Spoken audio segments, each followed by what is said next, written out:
1517년 10월 31일 마틴 루터가 비텐부르크 성문에 90여 개의 조항의 반박문을 내걸고 그 당시 만연했었던 교황의 권위에 도전하면서 종교개혁이 시작되어집니다. 교회는 그 이후로 10월 넷째 주를 종교개혁 주일로 지키게 되어지죠.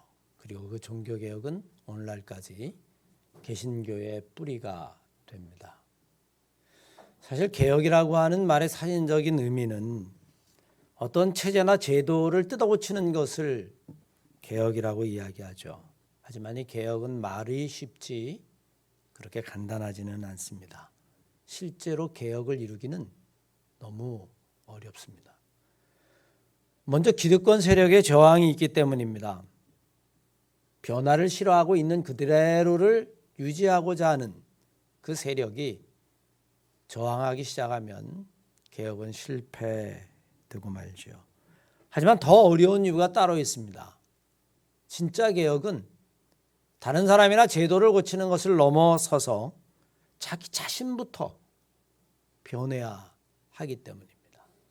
끊임없이 변하지 않으면 개혁은 수포로 들어갑니다. 많은 사람들이 개혁 그러면 그저 다른 사람들을 바꾸거나 아니면 제도나 아니면 체제를 바꾸는 것. 그런데 시간이 지나면 어떻게 될까요? 그런 개혁은 실패로 바뀌어버리고 맙니다. 왜냐하면 개혁했던 대상들이 주체들이 시간이 지나면서 개혁의 대상이 되어버리기 때문이죠. 504년 전에 카톨릭에 불의에 항거했었던 개신교회, 지금 500년이 넘게 지난 지금 우리를 돌이켜보면 우리는 정말 바꿀 것이 없는가, 개혁할 것이 없는가, 우리 스스로 반성하면서 우리는 종교개혁주의를 맞이해야 할 것입니다. 500년도 더 된 종교개혁주의를 기념하지만 지금의 교회는 그 당시 루터가 이야기했었던 그 상황보다 결코 쉽지 않습니다. 내부적으로도 여러 가지 불의와 모순들이 지난 500년 동안 쌓아왔고 그리고 누적되어 왔을 뿐만이 아니라 이제 2년여 이상 진행되는 이 코로나 팬데믹 상황이 교회에게 커다란 도전이 되기 때문입니다.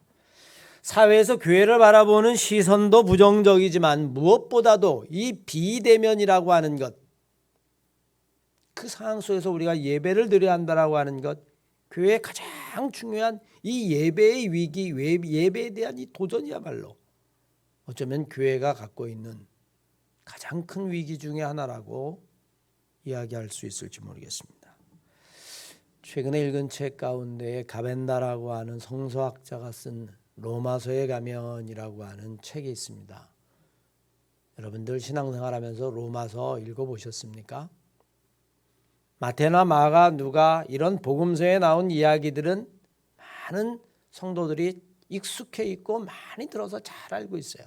오병이어라든지 아니면 문둥병 환자를 고친 것이라든지 아니면 주님이 들려주셨던 겨자씨의 비유라든지 달란트의 비유라든지 이렇게 복음서에 나와 있는 이야기는 스토리가 있고 비유의 말씀이고 일상적인 이야기니까 우리가 아주 쉽게 듣지만 이 로마서는 처음부터 끝까지 믿음과 복음에 관해서 율법에 관한 이야기를 아주 딱딱하게 진술하기 때문에 대부분의 사람들이 이 로마서를 끝까지 읽지 못합니다. 하지만 로마서를 차근차근 한 절 한 절 읽어 내려가다 보면 우리는 그 안에서 사도 바울이 이야기한 율법 그리고 믿음 그리고 하나님을 기쁘게 하시는 신앙, 예배 이런 것들에 대한 참된 복음의 진수를 만나게 됩니다. 신약성경에는 바울이 쓴 편지가 한 11권에서 13권 뭐 이렇게 추정이 되어지는데 그 가운데 이 로마서야말로 바울이 쓴 성경의 말씀 가운데 가장 중요한 핵심적인 것이다라고 이야기해도 결코 과언이 아닙니다. 가벤다가 로마서에 가면이라고 하는 책에서 이야기한 것 가운데 가장 인상 깊었던 구절이 하나 있는데 그게 뭐냐면 하나님 앞에서 드리는 예배가 곧 윤리다 라는 말입니다. 우리는 윤리적이고 도덕적으로 살아야 한다. 그 정도는 여러분 우리가 다 알아요. 기독교인들은 윤리적이어야 되죠.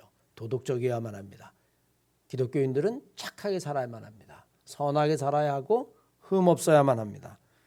살인하지도 말고 도둑질하지도 말고 간음하지도 말고 남의 것을 해치지도 말고, 여러분 그런 삶을 살아야 다른 사람들에게 모범이 된다. 여러분 삼척동자도 다 알고 있는 이야기죠. 하지만 가벤타가 이야기하는 것은 이 모든 윤리들, 우리가 도덕적으로 선하게 살아야 하고 착하게 살아야 하고 그리고 남에게 본을 내는 삶을 살아야 한다라고 하는 이 가장 근본적인 것들이 출발점은 바로 예배에 있다는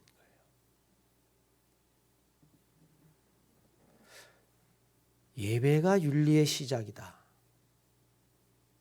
예배가 도덕의 시작이다. 예배가 선하게 살고 그리고 욕심 부리지 아니하고 탐욕 부리지 아니하고 그렇게 살 수 있는 출발점이 바로 이 예배다. 가벤다가 여러분 왜 그렇게 이야기했을까요? 인간이 예배하지 않을 때에 인간의 마음에 있는 탐욕과 그리고 도덕적인 문제가 일어난다고 보았습니다. 하나님을 경배하는 자리에 있지 아니하는 인간은 결국에는 다른 무엇인가를 경배하게 되고 그리고 결국에는 그것들이 우상이 되어지고 하나님처럼 섬기게 될 뿐만이 아니라 결국에는 마지막에 자기가 하나님의 자리에 올라가서 인간 스스로 교만하게 된다는 거죠. 깊은 차원의 이야기를 하고 있는 겁니다. 경배의 대상, 찬양의 대상, 예배의 대상을 잃어버린 인간은 돈을 예배하든지 아니면 돈을 찬양하든지 돈을 경배하든지 아니면 자기 스스로가 하나님의 위치에 올라가서 끝없는 교만과 탐욕을 불러일으키게 된다는 이야기입니다. 하나님이 없는 시대를 우리는 지금 살아가고 있는지도 몰라요. 불신의 시대를 넘어 이제는 무신의 시대를 살아가고 있다라고 이야기해도 과언이 아닌데, 가벤타는 우리가 드리는 예배가 윤리다라고 이야기하면서 이렇게 말합니다. 인간이 어떻게 살아야 하는지를 고민하는 가장 중요한 출발점, 그 순간이 바로 예배라고 하는 것을 우리는 깨달아야 한다. 여러분 그렇게 이야기했어요. 오늘 우리가 그저 하나님 앞에 예배하고 지금 이 순간 그냥 하나의 예식으로 여러분 예배를 마치고 끝나고 돌아가는 것이 아니라 바로 이 순간 내가 어떻게 살아야 하는지를 고민할 수 있는 가장 중요한 순간이라는 거예요. 하나님 앞에 예배하는 순간이. 우리 한마음교회 성도들이 정말 그 진리의 말씀을 마음에 새기고 예배를 드릴 때마다 내가 정말 어떻게 살아야 하는지를 진지하게 고민하고 그리고 하나님의 말씀에 비추어서 자기의 삶을 다시 한번 들여다볼 수 있는 그런 신앙의 사람들이 다 되시기를 주의 이름으로 간절히 축원합니다. 코로나 팬데믹 상황에 의해서 교회가 예배가 여러분 위기에 빠지고 말았습니다. 정말 우리들이 마음속에 깊이 새겨야 할 마음이 있다면 루터의 종교개혁 정신을 우리는 가벤타가 이야기한 예배가 모든 것의 출발점이다. 인간이 어떻게 살아야 하는지를 고민하는 그 자리가 바로 예배다 라고 하는 그 말씀을 마음에 새기며 오늘 우리가 로마서 12장 1절과 2절의 말씀을 묵상하시기를 바랍니다. 우리는 먼저 예배를 통해서 우리 안에 있는 참 믿음을 회복해야 한다라고 하는 이야기입니다. 루터는 하나님의 구원이 인간의 행위에 있지 않다고 보았어요. 그 전까지 가톨릭은 여러분 어떻게 생각을 했냐면 인간이 선한 일을 하면 그걸 공로사상이라고 이야기하는데 착한 일을 많이 하고 선한 일을 많이 하면 그렇게 덕을 많이 쌓으면 그러면 인간은 구원받을 수 있다. 심지어는 헌금을 많이 하면 그러면 구원받을 수 있다. 그래서 여러분 면죄부까지 파는 일이 생기고 말았어요. 마지막에 가톨릭이 타락했을 때 어느 정도로 타락했냐면 여러분들이 헌금함에 돈을 넣을 때 그 땡그랑 소리와 함께 여러분의 부모의 영혼이 지옥에서 천국으로 옮겨가게 될 겁니다. 여러분 그렇게 설교하기도 했습니다. 인간의 행위가 중요하다고 생각했죠. 그런데 루터는 우리의 구원은 결코 인간의 선한 행위나 의지 그것에 있는 것이 아니라, 공로에 있는 것이 아니라 철저하게 하나님에 대한 믿음 속에 있다라고 이야기했습니다. 우리가 흔히 이야기하는 솔라 피데라고 이야기하죠. 오직 믿음으로만 우리가 구원을 받을 수 있다는 이야기입니다. 아무리 선한 공로를 쌓아도 인간의 근본적인 죄와 탐욕, 결국에는 하나님이 없게 되어지고, 하나님을 믿지 않는 어리석은 사람들에겐 자기가 하나님이 되어지고, 우상을 섬기게 되어지고, 권력을 섬기게 되어지고, 돈을 섬기게 되어지고, 탐욕에 사로잡히게 되어지고, 인간은 결코 자기를 이길 수 없다는 거예요. 오직 하나님에 대한 믿음만이 우리를 구원에 이르게 할 뿐만이 아니라 그것이 하나님의 은총을 통해서 우리에게 이루어진다고 보았습니다. 그것은 가벤다가 이야기한 예배를 통해서만 우리는 하나님 앞에 있는 우리의 믿음을 회복할 수 있다는 거예요. 히브리서 11장 이하의 말씀에 보면 하나님 앞에 나아가는 자는 반드시 하나님이 계신 것과 하나님 앞에 나아가는 자를 하나님이 상 주시는 것뿐만이 아니라 하나님에 대한 믿음이 있어야 할 것이다. 여러분 분명히 이야기하고 있습니다. 우리가 오늘 예배하지 않습니까? 여러분 무엇으로 예배합니까? 좀 더 내가 착해지기 위해서, 내가 예배에 와서 말씀을 드리면 내가 도덕적으로 윤리적으로 더 정결해지고 더 훌륭해지고 내 인품이 나아지기 위해서. 여러분 그게 아니라는 거예요. 오늘 여러분들이 이 예배당 앞에 오고 하나님 앞에 예배드리는 가장 큰 이유는 하나님에 대한 믿음 때문이라는 겁니다. 비록 내가 죄인이고 비록 내가 의롭지 못하고 내가 비록 윤리적으로 도덕적으로 완전하지 못한다 할지라도 하나님, 제가 하나님 앞에 왔습니다. 하나님 나를 붙잡아 주십시오. 그 하나님에 대한 믿음이 우리를 구원한다는 거예요. 그게 바로 윤리의 시작이고 도덕의 시작이고 하나님 앞에 겸손히 선 인간의 참모습이라는 이야기입니다. 저는 바로 오늘 예배하는 우리 성도들이 정말 이 시간을 하나님 앞에 나를 세울 수 있는 그런 귀한 모든 것의 출발점으로서의 예배, 다시 한번 여러분들이 깨닫는 귀한 시간이 되시기를 주의 이름으로 간절히 축원합니다. 루터는 자기 자신이 남보다 의롭다고 해서 불의에 저항한 것이 결코 아닙니다. 만약에 깨끗하고 완전해서 흠이 하나도 없는 사람만이 불의에 저항하고 진리를 말할 수 있다면 여러분 누가 그런 일을 할 수 있을까요? 사람들은 사람들을 비난해요. 여러분 왜 비난할까요? 저 사람을 비난해서 저 사람의 흠이 드러나면 상대적으로 뭐예요? 나는 어때요? 나는 의롭고 깨끗하다고 생각합니다. 저 사람은 도둑놈이야 라고 이야기하면 그 이야기의 이면에는 나는 도둑놈이 아니야 라고 하는 이야기가 여러분 거기에는 포함되어 있는 거예요. 저는 요즘 대한민국을 이끌고 갈 지도자들의 모습을 볼 때마다 실망하지 않을 수 없습니다. 오죽하면 여러분 대통령의 유력한 후보들이 대부분 비호감이 절반 이상이라는 거예요. 지지하는 사람은 30%인데 싫다는 사람이 여러분 60%가 넘는다는 겁니다. 여러분 원인이 어디에 있을까요? 상대방의 흠을 들춰서 그 사람이 온갖 더러운 비리의 온상이라고 이야기하면 상대적으로 내가 깨끗하다고 생각해서 사람들이 자기를 선택해 주길 바라는 거죠. 우리가 세상을 살아갈 때에 율법이라든지 아니면 타인에 대한 비난이라고 하는 것은 알고 보면 결국에는 자기의 의를 드러내고자 하는 겁니다. 내가 너보다는 낫다. 내가 너보다는 낫다. 사실 여러분 율법은 이런 위험성이 있다고 바울이 이미 경고해 놓았어요. 율법의 위험성이라고 하는 것, 공로사상의 위험성이라고 하는 것, 인간이 가진 도덕과 그런 윤리의 위험성이라고 하는 것은 자기 의에 빠진다는 겁니다. 나는 깨끗해. 이미 여러분 주님도 말씀하지 않으셨습니까? 바리새인의 기도와 세리의 기도를 비교하셨어요. 바리새인은 와서 하나님 앞에 이렇게 기도합니다. 하나님 나는 도덕질도 하지 않습니다. 나는 10의 1조를 다 바칩니다. 나는 율법을 다 지킵니다. 나는 세금도 다 냅니다. 나는 여기 있는 저 세리와 같지 않습니다. 나는 흠이 하나도 없는 사람입니다. 그런데 세리는 와서 기도할 때 차마 고개를 들지 못하고 하나님 앞에서 하나님 내가 죄인입니다. 나를 용서하소서. 너가 하나님이라면 하나님이 누구의 기도를 더 듣겠느냐? 여러분, 주님이 그렇게 말씀하셨어요. 이미 로마서 3장 27절 이하의 말씀에 바울은 스스로 고백하기를 이렇게 이야기합니다. 그렇다면 자랑할 사람이 어디 있겠습니까? 자랑할 수 있는 사람은 아무도 없습니다. 어떠한 법으로 사람이 의롭게 됩니까? 율법을 다 지킨다라고 인간이 의롭게 됩니까?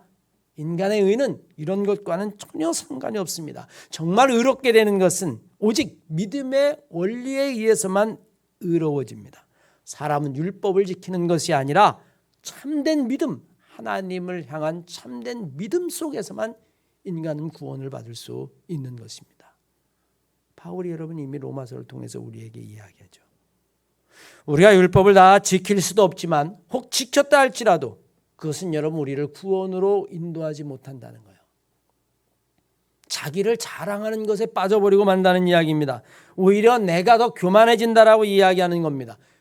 그 중심에 바리새인과 같은 믿음이 있다라고 주님이 이미 책망하셨습니다. 그래서 루터는 우리의 구원은 오직 하나, 솔라 피데, 오직 하나님 앞에 하나님, 내가 죄인입니다. 나를 불쌍히 여겨주십시오. 그리고 가벤다는 그것이 이루어지는 그 첫 번째 출발점이 참 예배다. 여러분 그렇게 이야기했습니다.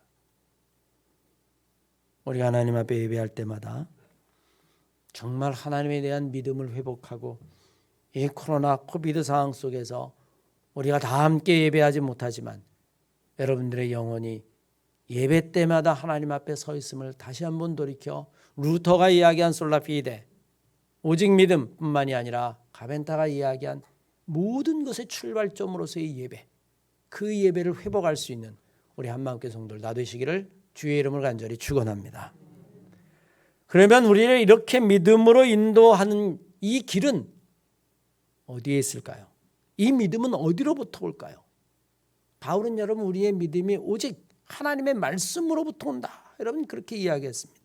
우리가 예배를 통해서 하나님의 말씀을 묵상할 때에 내 영혼이 하나님의 말씀을 되새김질하고 그것을 끊임없이 내 마음속에서 묵상할 때에 이 믿음이 우리 안에 생긴다는 겁니다. 여러분 바울이 왜 이렇게 이야기했을까요? 루터는 왜 솔라 피데를 넘어 솔라 스크립투라, 오직 성경으로 여러분 이렇게 이야기했을까요?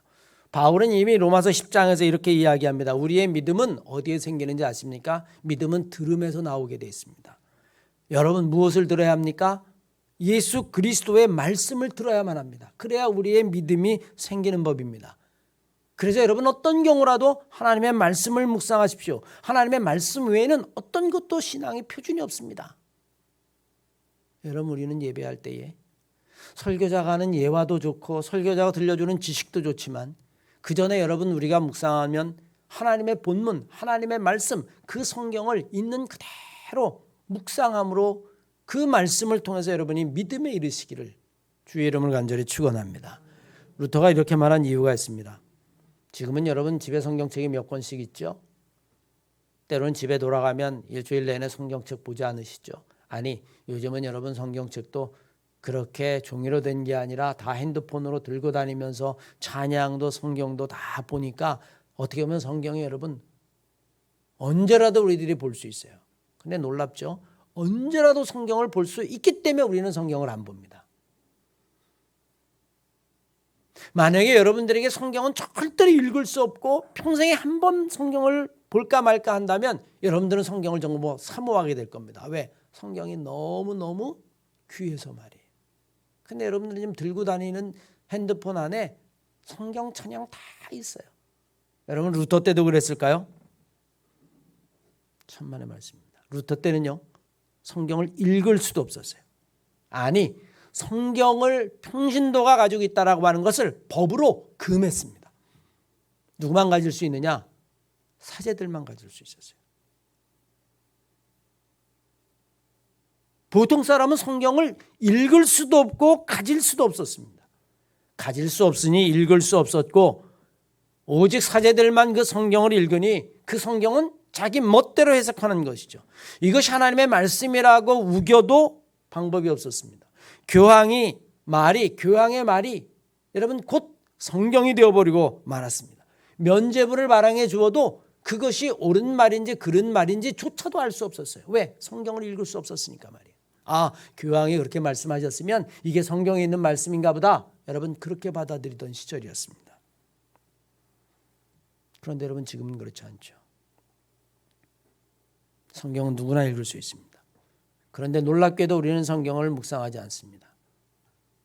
성경을 읽지 않으니 우리는 믿음이 생길 리 없습니다. 루터는 그런 상황 속에서 교황의 이야기가 아니라 인간이 만들어 놓은 해석이 아니라 인간이 만들어 놓은 교칙이 아니라 인간이 만들어 놓은 교리가 아니라 오직 하나님의 말씀, 있는 그대로의 말씀. 그 말씀이 우리를 구원한다. 그래서 두 번째 요칙이 솔라 스크립투라예요. 오직 말씀으로만. 오늘 여러분 성경을 읽을 때에 내가 성경을 읽는 것으로 성경을 대해서는 안 됩니다. 성경을 읽을 때에 성경이 나에게 무엇이라고 말씀하시는지 성경이 나를 읽게 해야 돼요. 마태복음엔 이 얘기가 있구나. 마가복음엔 이 얘기가 있구나. 누가복음엔 이 얘기가 있구나. 그렇게 여러분 퀴즈를 풀듯이 그렇게 성경을 읽는 것이 아니라 하나님의 말씀이 이렇게 있구나. 남을 비판하지 말라. 네가 비판하는 그것으로 너가 비판을 받을 것이다. 그렇게 이야기하면 하나님이 나에게 이렇게 말씀하고 있구나. 하나님의 말씀을 통해서 나를 읽어야 한다는 거예요. 그게 루터가 이야기한 성경을 읽는 방법입니다. 그럴 때 우리는 성경을 통해서 하나님의 말씀을 듣게 되고 그 안에서 우리는 우리가 살아가는 길을 찾게 되어지죠. 왜 가벤타가 예배가 곧 윤리라고 이야기했을까요? 예배 속에 들려지는 하나님의 말씀 속에 우리의 삶의 길이 있고 그 안에 우리가 어떻게 살아야 하는지를 고민하는 가장 중요한 핵심이 그 말씀 속에 놓여 있기 때문에 가벤타는 우리에게 하나님 앞에 드리는 예배가 곧 우리가 어떻게 살아야 하는지를 고민하는 자리고 그것이 윤리고 그것이 도덕이다. 여러분 그렇게 이야기한 거예요. 그런 여러분 예배가 얼마나 중요하겠습니까? 저는 바라원하게 우리 한마음교회 성도 여러분들이 2년 가까이 지금 비대면으로 또 이렇게 와서 예배드리는 것 이렇게 공존을 하면서 우리가 예배를 드리지만 분명한 것 하나, 예배는 여러분 우리의 신앙의 출발점이에요. 가벤다의 이야기를 해보면 우리의 윤리와 도덕의 출발점, 내가 어떻게 살아야 하는지를 가장 고민하는 그 시작점이 하나님 앞에 있는 그 예배의 순간이라고 이야기했어요. 이렇게 하나님에 대한 믿음 더 나가서 성경의 말씀을 통해서 우리의 믿음이 생긴다 할지라도 진정한 예배는 오직 하나님의 은총을 통해서만 이루어진다고 보았습니다. 우리는 그것을 루터는 솔라 크라시아라고 이야기했어요. 오직 하나님의 은혜로만. 하나님의 은혜를 경험하는 유일한 방법은 오직 예배밖에 없습니다. 물론 여러분 가벤타는 우리가 드리는 이 시간을 정해놓고 하는 예배의 형식만을 말한 것은 아닙니다. 이 형식도 우리에게 중요하지만 형식보다 더 중요한 것이 있는데 우리 안에 진정으로 하나님을 사모하고 하나님을 기대하고 하나님을 소망하고 하나님을 찬양하고 하나님을 경배하려고 하는 그 예배, 그 예배를 드리는 순간 우리는 하나님의 은총을 경험할 거라고 이야기합니다. 루터도 솔라 피데를 이야기하고 솔라 스크립투라를 이야기했지만 결국에는 이 모든 것들은 인간의 구원은 하나님의 은총이 없이는 인간의 구원을 이룰 수 없다라고 이야기합니다. 사도 바울은 우리에게 분명히 말합니다.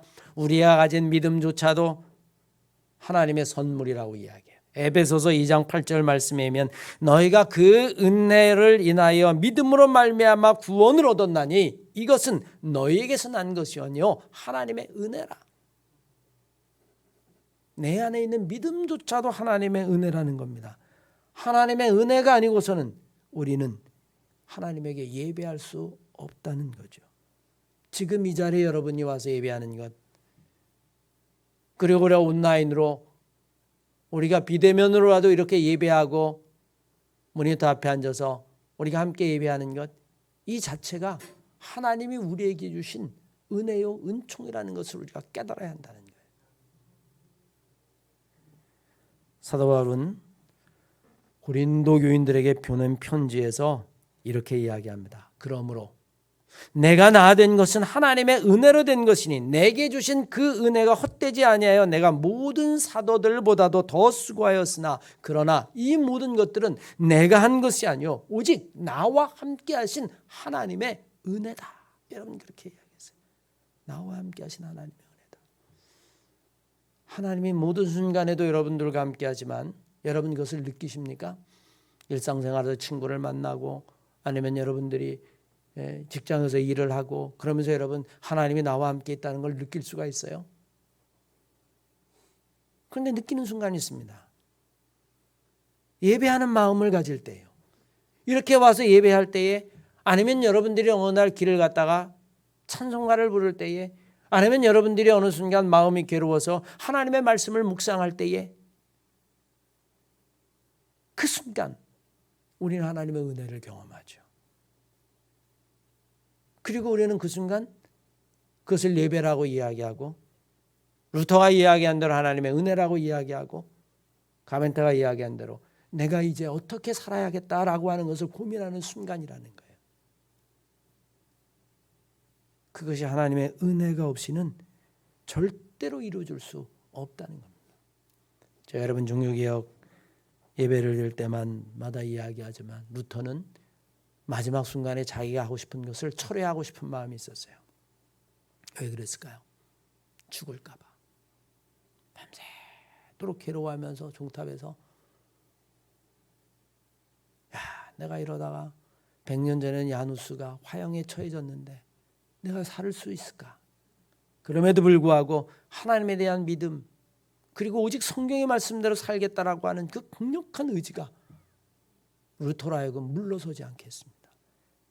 그래서 마지막 순간에 그 심판의 자리에 나갔을 때 재판의 자리에 나갔을 때 루터가 마지막으로 고백한 게 있죠. 하나님 제가 여기에 있습니다. 저는 지금 아무것도 할 게 없습니다. 하나님 제발 나를 도와주십시오. 이게 루터의 마지막 기도예요. 그건 여러분 루터뿐만이 아닙니다. 감리교 운동을 시작했던 요한 웨슬레도 강대상을 박탈당했어요. 너 설교하지 마. 그래서 루터가 탄광촌에 가서 길거리에서 야외 예배를 드리고 야외 설교를 하게 된 거죠. 그 요한 웨슬레도 맨 마지막에 이 세상에서 가장 좋은 것이 있다면 하나님이 우리와 함께 하시는 것이다. 아마 여러분 루터가 마지막 순간 하나님 나를 도우소서라고 이야기했던 것이나 아니면 웨슬리가 세상에 가장 귀한 것이 하나님이 우리와 함께 하신 것이나 여러분 같은 이야기일 겁니다. 아마 그 이야기는 가벤더가 이야기한 것처럼 예배를 드리는 순간 우리는 그 순간 하나님의 은총을 경험하는 것과 똑같죠. 사랑하는 한마교회 성도 여러분, 우리는 루터가 이야기한 솔라 피데 솔라 스크립투라 솔라 그라시아 오직 믿음으로 오직 성경으로 오직 은혜로 이건 개신교의 신앙의 가장 뿌리가 되는 거예요. 우리는 이제 예배를 새롭게 해야만 하는 순간에 있습니다. 온라인 예배냐 대면 예배냐 그러나 여러분 형식이 그 무엇이라 할지라도 우리는 한 가지 분명한 것만큼 기억해야만 합니다. 여러분들이 하나님 앞에 드리는 그 예배 그것이 곧 내가 어떻게 살아야 하는지를 고민하는 출발점이고 시작점이고 가장 중요한 점이라고 하는 그 가반다의 말을 여러분 한번 마음에 새기십시오. 오늘 이 순간 이 예배가 내가 어떻게 살아야 할까 그것을 고민하는 순간이고 하나님의 말씀을 하나님의 응답을 듣는 순간이에요. 여러분들이 늘 그런 마음으로 예배를 드리시고 예배를 회복하시기를 주의 이름을 간절히 축원합니다.